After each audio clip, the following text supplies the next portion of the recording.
Coronation Street's Chris Harper says people come up to him in the street to talk about Nathan's abuse storyline. The Corrie star claims he's had an overwhelmingly positive reaction to recent episodes. Coronation Street star Chris Harper has claimed people come up to him in the street to share their own stories of being abused thanks to his character Nathan's sick behavior of Bethany Platt.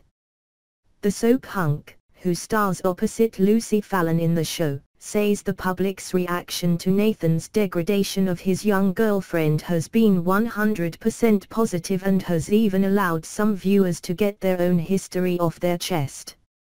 Just the other day I was standing on a platform and one of the train guards shared his story of abuse with me. I've had lumps in my throat over the response, he told OK Magazine. Contrary to reports that Chris was attacked in the street, the actor says the public who spot him are just excited to meet him.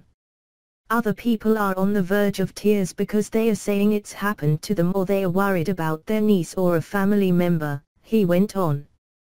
When you actually look at the enormous response, it underlines that the story has the continued backing and support of the charities we work with, the survivors and the victims we talk to, and the vast majority of mums, dads, sons and daughters who communicate with us.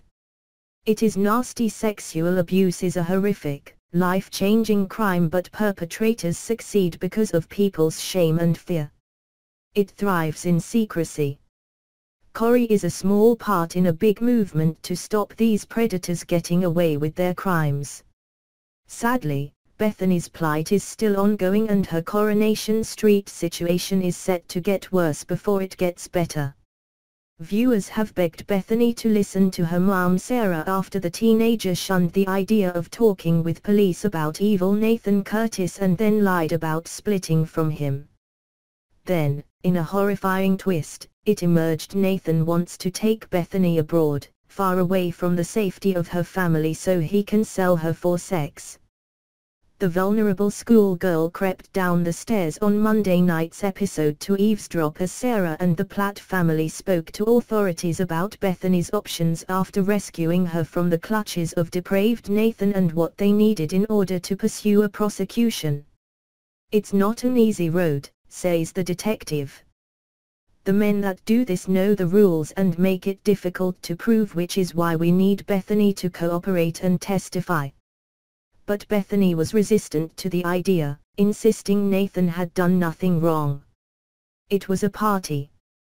We were hanging out, she shouts at Sarah. Do you know how cross he is going to be with me? I could have died when you lot showed up. It's lies, Nathan didn't hurt anyone. I was with him all day and the day before that. Sarah tried to get through to Bethany by shouting, "You've been taken advantage of, he's an evil man." And Corrie viewers have begged Bethany to listen to her family. Especially after Nathan was released from police custody and, breaking the terms of his bail, immediately sought out Bethany and whisked her off in a car to find out what she'd told the authorities. A tearful Bethany returned home to face her panicked family and screamed at them, "He's finished with me. You've got what you wanted." But it soon emerged it was all a lie to take the heat off their relationship. The plot came after creepy police officer Neil paid Bethany a visit and planted a fake story in her head that sure fancies Nathan and only made the allegations against him to get back at Nathan for not wanting her. Bethany accepted the story without question. Neil then turned up at the Platt house to talk with Bethany, taking her out into the garden, which made Sarah think that Bethany was finally talking to the authorities. But she was very wrong. Neil was actually there to ask if the Platt family had bought Bethany's lie about Nathan dumping her, which they had, and to tell Bethany to get her passport ready as Nathan wants to take her abroad.